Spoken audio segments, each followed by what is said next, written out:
Bonjour à tous, bonsoir peut-être, bienvenue donc pour ce live de rentrée.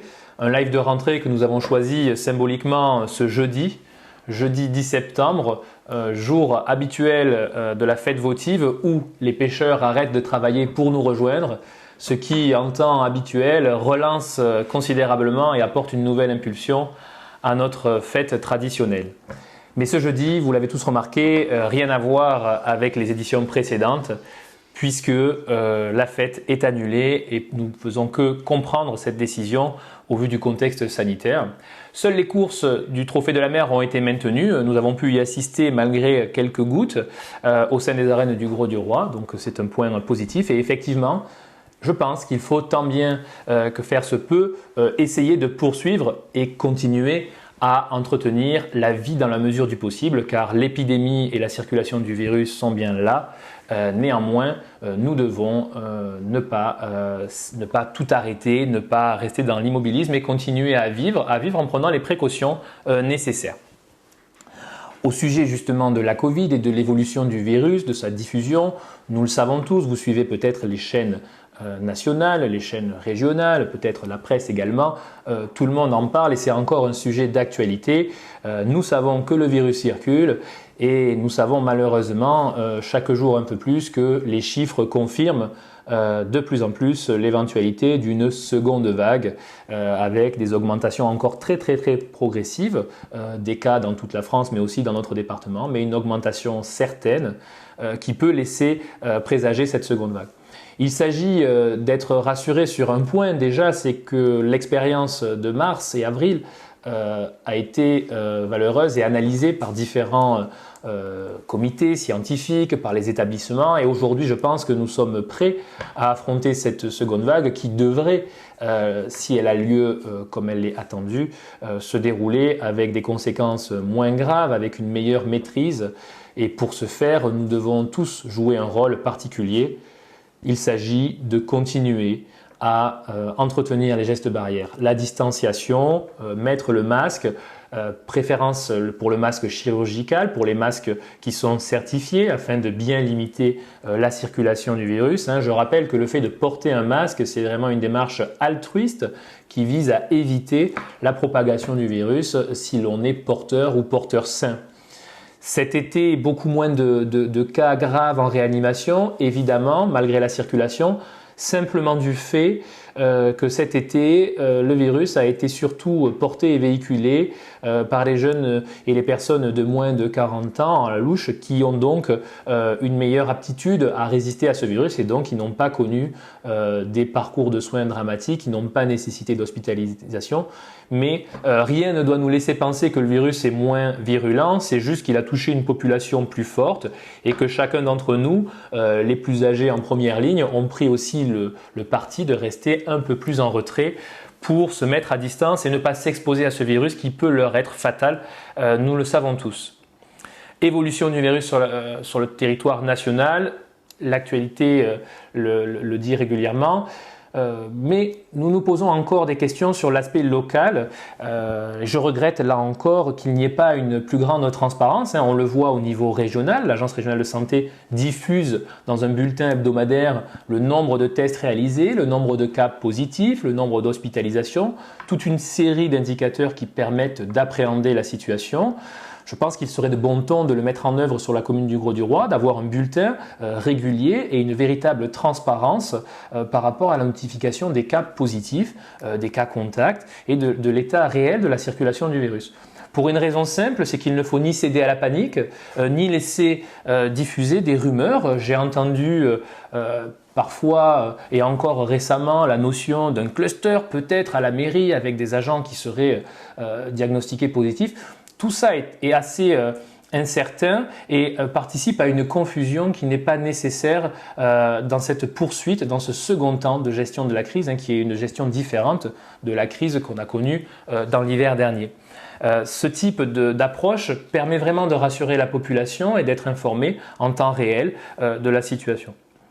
Je note aussi, et je rappelle que nous avions formulé une série de mesures et de propositions dès la fin avril avec notre groupe de travail pour suggérer des hypothèses, envisager la suite, les mesures à prendre. Et je regrette que ce document ait été simplement balayé d'un revers de main par le maire lorsque nous lui avons proposé, car on voit bien que du temps a été perdu et du retard a été pris, puisque les mesures que nous proposions et que nous assumons pleinement, notamment celle du port du masque dans les rues où la distance ne peut pas être respectée, ont été appliquées encore en été, puis réappliquées et là encore en vigueur avec une véritable prise de conscience collective de la nécessité de porter le masque dans les lieux où la distanciation ne peut être appliquée. Donc c'est vraiment dommage et c'est la preuve surtout pour nous que nos préconisations étaient ajustées. Et effectivement, malheureusement, nos prévisions se sont avérées justes et là encore, dans ce document, des mesures peuvent être mises en place. C'est notamment la création d'une véritable cellule de crise pour gérer cette situation à laquelle nous souhaitons participer. Je crois que c'est dans ce type de situation que nous devons transcender les clivages politiques, les idées, pour faire vraiment une solidarité commune et apporter chacun nos contributions pour qu'au gros du roi, cette crise soit gérée dans les meilleures conditions. Gérer la crise dans les meilleures conditions, ça veut dire une mobilisation de toutes les équipes, de tous les personnels, qui ont déjà fait la preuve de leur mobilisation, mais ça veut dire, en ce qui concerne les décideurs politiques, une vigilance accrue, notamment lorsque des cas positifs sont avérés dans des institutions, dans des structures, et on ne doit pas prendre de retard. Pour cette raison, je veux signaler en tout cas une certaine colère quand j'ai appris qu'un cas positif annoncé le vendredi dans le centre de loisirs n'a donné réellement une action auprès des familles que le lundi, soit plus de 48 heures après. C'est inacceptable parce que le virus n'attend pas les week-ends, n'attend pas la nuit. C'est dès qu'on a l'information que l'on doit mettre en place la communication nécessaire pour arriver à appliquer la stratégie du gouvernement qui consiste à dépister, isoler et de cette façon-là, mieux cibler, casser les chaînes de transmission. On ne peut pas casser les chaînes de transmission si on se laisse un délai de 48 heures avant d'informer les familles qui, pour une bonne partie, ont amené leurs enfants chez les grands-parents ou exposés à d'autres situations. Heureusement, tous les cas ont été testés et Monsieur le maire nous a informés ont été négatifs, c'est vrai. Mais ce n'est pas pour autant qu'un risque n'a pas été pris. Autrement dit, j'espère qu'à l'avenir, une vigilance accrue sera mise en œuvre dans ce type de situations qui vont être amenées à se répéter puisque, vous le savez, les indicateurs d'une seconde vague sont de plus en plus prégnant et on sait qu'elle va arriver. Donc grande vigilance et nous insistons encore, nous restons à la disposition de la mairie pour cette commission de gestion des risques. Je crois que vous le savez, du fait de ma profession et du fait du travail accompli notamment en groupe sur la gestion de l'épidémie, on peut très bien participer en bonne intelligence et dans l'intérêt des Grolins et des Grolaines. La crise sanitaire, vous l'avez compris, est encore là. Les conséquences économiques dont on entend parler dès le début du confinement vont commencer à faire leur apparition. Sur le plan national, vous le savez, des plans de licenciement dans tous les secteurs, l'aéronautique en particulier, la question du tourisme d'affaires notamment, et notamment pour l'hiver et la saison prochaine doit se poser. Je crois qu'il nous faut continuer à soutenir notre économie locale dans son ensemble, sans discriminer certaines professions par rapport à d'autres et sans aller accuser certains qui pourraient bénéficier d'un effet d'aubaine. Je crois que c'est le risque à prendre pour soutenir une économie qui est en difficulté.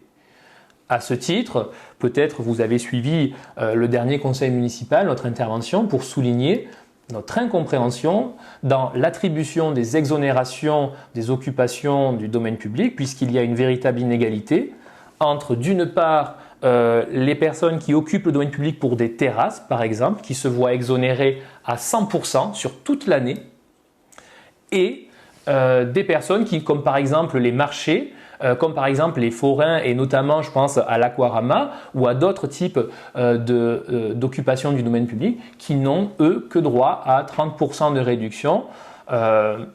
Incompréhension, l'explication n'apporte pas plus de lumière. Le premier adjoint a essayé de donner une explication à cela.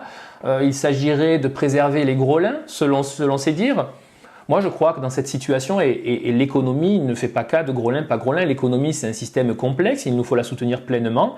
Et il y a également des Grolins qui ont des stands sur des marchés, et il y a également des personnes qui ne seraient pas Grolins, qui ont des terrasses. Et je crois qu'il faut soutenir les deux sans aucune discrimination. D'ailleurs, pour éviter les discriminations, là encore, j'attends avec impatience les conclusions du conseil d'administration de demain au niveau de la régie autonome de Port-Camargue qui, en tant qu'entité propre, a des concessions, des délégations de services publics, également des terrasses et en lien avec des professionnels qui ont aussi besoin de leur soutien. Nous allons en reparler, nous allons en parler dans la commission finances de la régie autonome de Port-Camargue, nous allons en parler et demain valider les décisions. J'espère, et je m'exprimerai sur le sujet une fois encore en conseil, que nous ne créerons pas deux poids deux mesures sur la commune, car il n'y a pas de raison que l'on aide quelqu'un parce qu'il a contractualisé directement avec la mairie et que l'on aide moins un professionnel qui aurait lui contractualisé avec la régie autonome. De ce point de vue, il nous faut de la cohérence, il faut éviter de faire augmenter ce sentiment d'inéquité dans les traitements qui est délétère et qui altère grandement la solidarité dont nous avons besoin en cette période de crise. Solidarité encore importante en cette période de fête au sujet d'une profession que nous aimons tous car ils sont vraiment les acteurs de nos traditions, ce sont les manadiers. Je fais une proposition et je la ferai de façon plus officielle lors du prochain conseil municipal. C'est celle de demander à la mairie de régler, d'honorer les factures pour les prestations envers les manadiers pour toutes les bandits, abrivado et prestations prévues à hauteur au moins de 70% de la prestation initiale. C'est un geste qui est symbolique et important quand on sait à quel point les manadiers vivent essentiellement de ce travail d'abrivade, de bandits, d'événements liés au tourisme et nous avons tous constaté l'annulation successive de la majeure partie des fêtes locales. Je crois que la commune du Grau-du-Roi peut soutenir cette profession.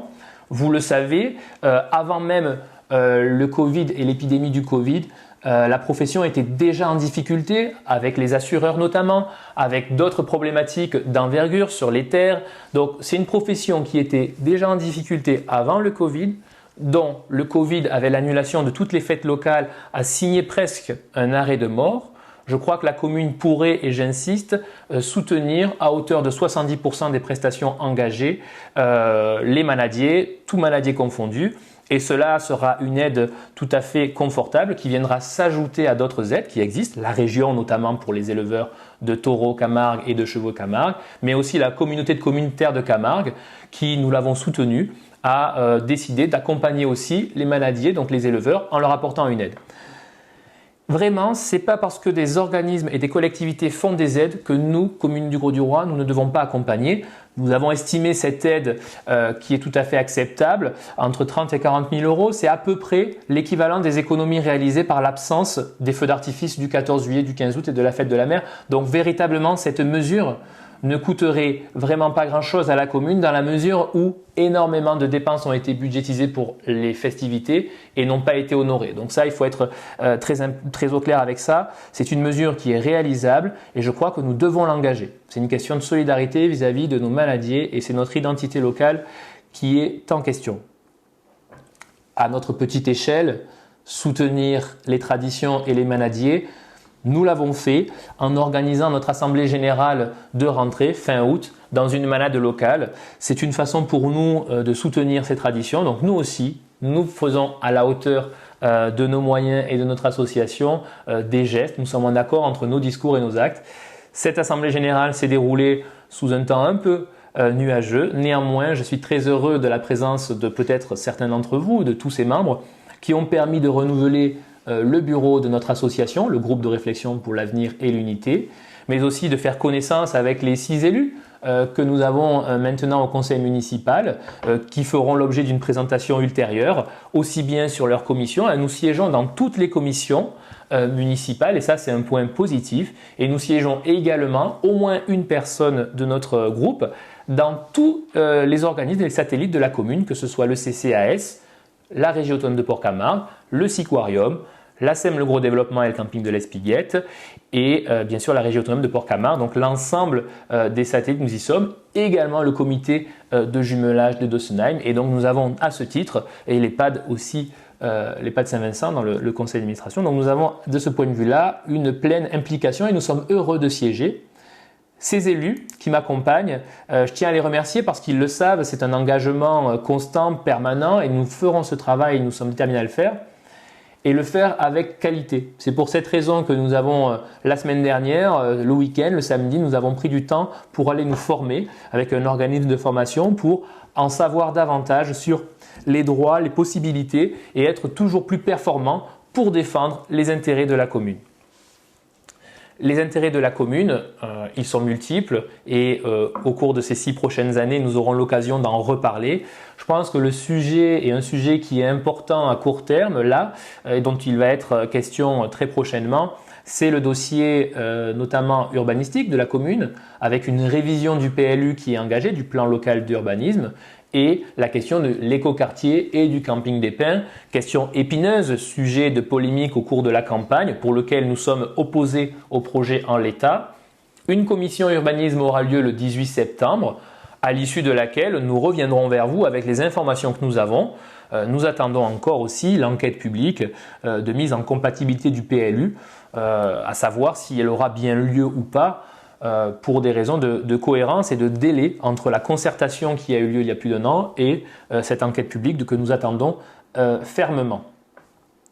Le groupe de réflexion pour l'avenir et l'unité, c'est une autre façon de faire de la politique, c'est vous impliquer davantage. C'est pour cela que je vous invite vraiment à nous rejoindre, à venir à nos assemblées générales et surtout aux ateliers que l'on mettra en place dans les prochaines semaines en fonction du contexte sanitaire. Mais aussi, nous l'envisageons, des ateliers dématérialisés, car aujourd'hui, nous devons continuer à nous rassembler sans prendre de risques sanitaires. Ainsi, un certain nombre d'ateliers peut-être seront proposés par voie électronique, par d'autres moyens que Facebook, mais d'autres moyens également. Donc, rejoignez-nous, adhérez au mouvement, participez à notre vie, donnez vos opinions, car c'est l'objectif du groupe de réflexion pour l'avenir et l'unité, c'est bien de contribuer chacun au projet d'envergure pour notre commune, car on souhaite tous vraiment améliorer la qualité de vie au Grau-du-Roi et que notre ville soit un lieu de bien-être et d'apaisement. C'est ce que l'on souhaite à chacun. Donc ces ateliers, vous serez informés pour qu'ils aient lieu, pour que l'on puisse ensemble continuer à nourrir une réflexion de fond et sur un temps plus long parfois que celui des élections, car dans un temps électoral, on peut dire certaines choses. Nous serons bien sûr attentifs à ce qui s'est dit pendant la campagne et aux promesses faites, de voir ce qui est réellement réalisé aussi. 2020 a été vraiment une année marquée par des élections particulières, les élections municipales, dont on connaît maintenant tous le résultat. Il y a aussi les élections sénatoriales qui auront lieu à la fin du mois, fin septembre. Les élections sénatoriales, c'est très important pour défendre les territoires et contrôler l'action du gouvernement. Nous avons 3 élus qui auront l'honneur de voter pour les sénatoriales fin septembre. Et donc nous irons soutenir les candidats de notre choix dans une liste qui défend un département de caractère, car c'est bien ce qui caractérise le Gard. 2021 viendra en suivant, avec encore des élections, un temps démocratique qui, j'espère, ne sera pas gâché par la situation sanitaire, car on sait qu'il y a un impact réel des aspects sanitaires sur les résultats électoraux. Personne ne le conteste aujourd'hui. 2021, élections départementales et régionales, a priori dans un même temps. Nous serons attentifs parce que notre groupe doit contribuer à cette élection pour proposer des idées, car qu'il s'agisse d'élus régionaux ou départementaux, ils sont aussi des acteurs du développement du territoire et nous devons, en tant que groupe de réflexion, contribuer, proposer des idées, rencontrer les candidats, proposer des projets, voire même, pourquoi pas, proposer des candidats. C'est un sujet qui va nous occuper sur les prochaines semaines. Je suis très heureux à tous d'avoir suivi ce live. Je n'ai pas pris connaissance des questions éventuelles et ce n'est pas grave, j'y répondrai personnellement à la fin de ce live. Je vous souhaite à tous et à toutes une bonne soirée, une belle rentrée placée sous le signe de la rentrée. Protégez-vous, respectez les règles barrières et continuons à vivre malgré le contexte particulier. Bonne soirée.